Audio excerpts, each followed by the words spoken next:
Leroy Lawson. I've been into photography since I was in the 8th grade when I got hooked on darkroom. When I went to, I did a scout merit badge.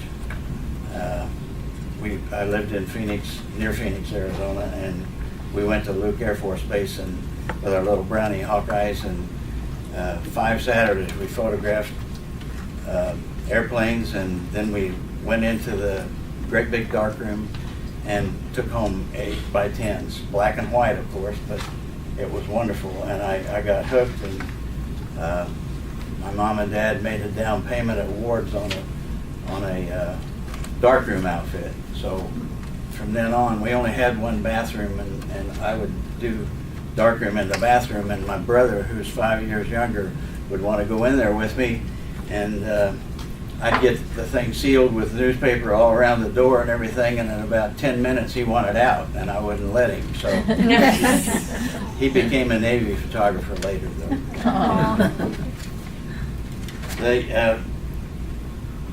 The problem that Creative Art Society has a lot of times, and it was mentioned earlier when Leslie was talking, is you have this really nice art piece, and then you turn in a really cruddy picture as a submission, and you don't have to have a really expensive camera to do a decent job. And one of the things, and I'm looking at page 1 out of these 3, this very first part here, and under lighting for art photography, it talks about diffuse lighting. Well, we're going to talk about diffuse lighting inside too, in just a minute. Several of the things that are the most important is, 1 is the lighting, 2 is the placement of the art piece, and 3 is how you set up your camera. So we're going to cover those for you here. Under diffuse lighting outdoors, one of the best ways to do it is when there's a high, thin overcast. You can lay your piece down flat. You need a background that's not cluttered. You can lay down. I prefer a black background. You can do white. You can do a white sheet. You can do a beige blanket, or a black, something black totally. In my studio, I have one whole wall that's nothing but black felt. So I hang the art pieces there. If people want it white, I put white up there, but I prefer it on black. The indoor lighting, I didn't finish that. You would have to get up on a ladder, or step stool, and then photograph down on the piece. So that could be done with a point and shoot if you have a decent point and shoot. One thing that is important is that you have something that's anywhere from 8 to 10 megapixel camera.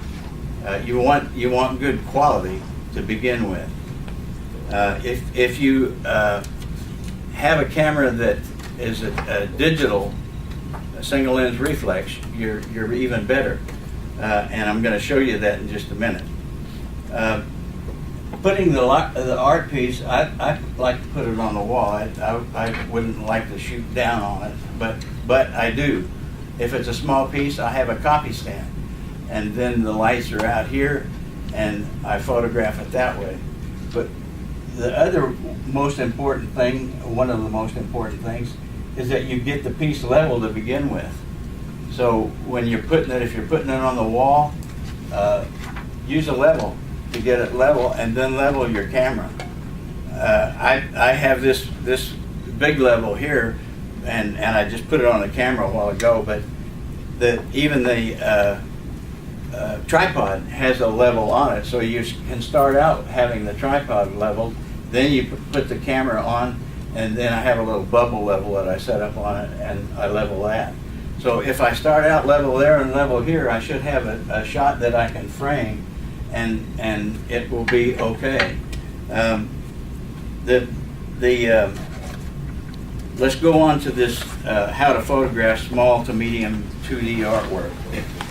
This, by the way, and you'll see at the back of this, there are links, and one of the let's see if I can find it here. I talked to this lady at University of Colorado at Boulder, Leah Pileggi, and she asked that if we use her piece in the video, that we just show where this came from. And so the handouts they approved us using this for this, and then starting how to photograph, hanging the art. We just talked about that. We're gonna put it flat against the wall. Now, if I brought an easel. If you're gonna use an easel, put something like this behind it so that you don't have all this background stuff out here, because you're gonna crop around it. And when you photograph, I have, I'll let you see this later. This one is a little bit crooked, and you'll see sometimes the canvas is a little bit crooked, and that may have been the problem here, but it also could have been that I didn't have the camera square. But when you're photographing, leave yourself a little bit around. Can you all see this? Leave yourself some room here. Normally, you can make 4x6 and have the thing right to the edge of the 4x6. But if you want an 8x10 for yourself, for your portfolio, it won't work, because if you try to crop and you have the art piece all the way to the edge, you're going to cut off this part and this part. It loses a ½ an inch on each side. So leave yourself some room to crop. About how to get to the center of this was that you take a measuring tape, and I forgot to bring it, but take a measuring tape, measure to the center. You figure out where the center is, measure to the center, then go out there and measure to the center of your lens. Now you should have a way to have something you can crop to, and you'd be square. You set up the stands, the light stands. Then you use clamp-on, and you can get these, at the home improvement stores. You clamped on in order for it to make it stay on there. A lot of times I would stick a clothespin in there so it couldn't flop off. You can also get at the office or the home improvement stores, you can get those work lights.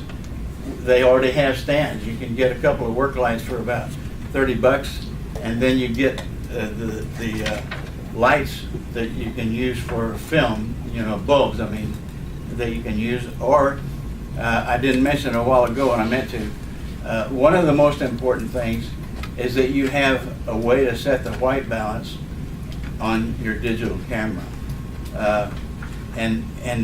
You have in even a lot of the point and shoots now, they have average white balance, they have fluorescent, they have cloudy bright, I think, and some other settings that you can change so you can match whatever your light is you're using. Let me back up. The lights have to be at 45-degree angle. You're going to be 45 degrees to that light, 45 degrees to this light, and then I'm going to turn them on, y'all, just for a minute, maybe.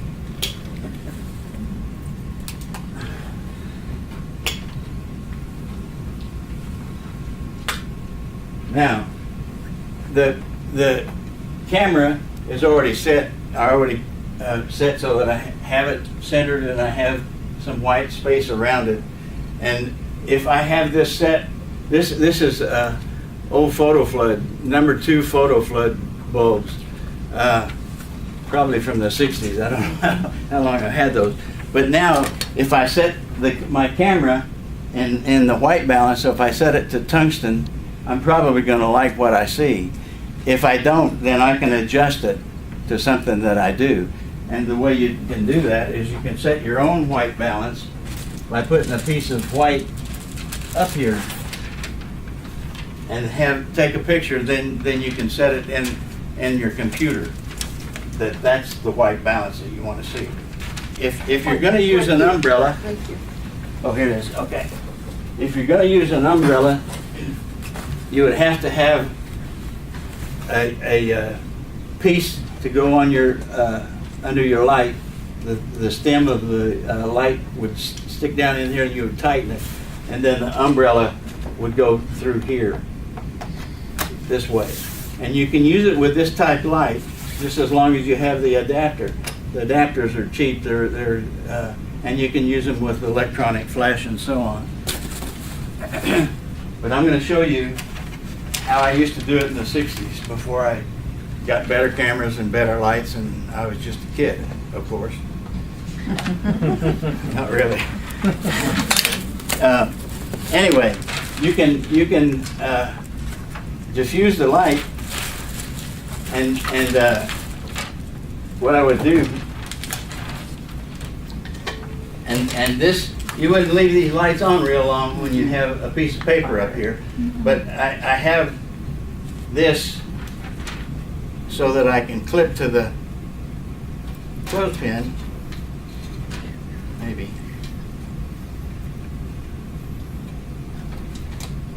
Anyway, you get the idea. You can clip to the clothespin, and then it's not right against the bulb. This is not against the bulb, but it still could catch fire after a long period of time. This would give you the diffusion that you use, and I used to use tissue paper too, and it works fine. Once you get that diffused light, then you would work on setting your average white balance. The thing about digital single lens reflex that I need to tell you about is that you need either a normal lens, which is considered a 50, like this, 50 or a 55. What they call a normal lens, the reason they call it normal is that this basically sees what you see if you're just looking out here at the people. So if I look this way, I would see this table with a 50 millimeter. But if you're photographing small art, you would have to get close, and with this maybe, if you have a bigger lens, then you can be way back over there and get right up to it. This is a 75 to 300 and a 300 millimeter, and it's wonderful for copying. 70 to 210. Once you get a single lens reflex, a digital single lens reflex, you can start adding, and you don't have to get really expensive lenses. Vivitar, Sigma, and a couple of others make lenses for each camera, whether you have a Nikon or Canon, Sony. I have Sony now. It used to be Konica Minolta, and they sold out their camera division. Okay, let's look at the page that's showing the setup. And I talked about this, where they measured to get the center. The lights have to be at 45-degree angles. I was going to show you, let's turn this light back on just a second. I wanted to show you how you can tell if you have the light set at the same place, at the same distance. You can take a pencil and you can see the shadow on each side. And if the shadow, there you can see it better. This shadow is darker than that shadow, so these lights are not exactly the same distance. So you can adjust it until you get a shadow that looks good. A photographer would take an exposure meter and measure that light, and then measure that light, and figure out the two of them together then. But this is an easy way. Okay. When you're using the digital single lens reflex, they recommend that you start at the sharpest part of that lens, which usually is about f8. Many of y'all know what f-stops are. Okay. If you start at f8, if you have a digital camera, if you start at f8, then you need the bracket. So let's say that we take a shot at f8 and we don't quite like that, or we do like it, but we want to make sure we get a good shot. That's what I meant to say. So if we got a good shot at f8, we want a bracket. We're going to shoot one at f5.6. When you change an f-stop, you either let more light in or you decrease the amount of light coming in. It's just the opposite of what you would think. F8, let's say F8. Now I'm going to change it to F5.6. That's letting more light in. If I go from F8, it lets twice the amount of light come in. If I'm going to change from F8 to F11, it cuts it in half. So you can adjust it right at the camera, and you have a better chance of having a really usable picture if you were pretty pleased with what you saw the first time at f8. Okay, now this common distortions. Let me do this quickly, and I need to finish. You all have to ask me.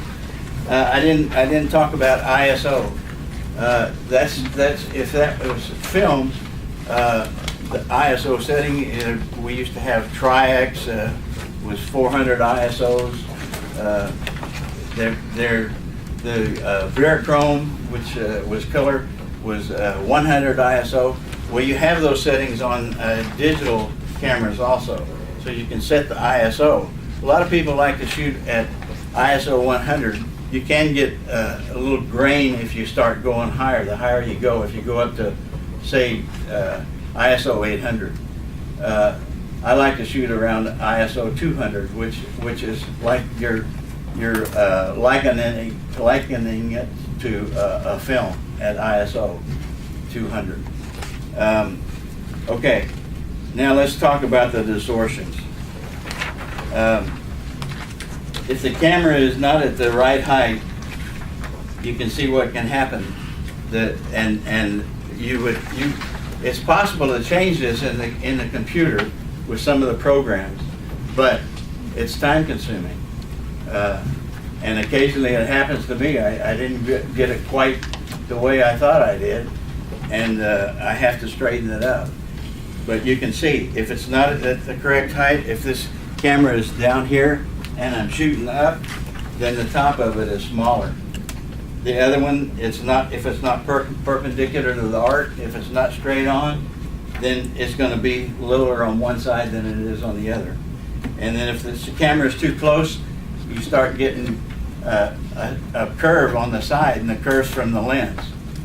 So you don't, I didn't mention this either, you don't want to use wide angle lens, because you will get that circular side, and you don't want that.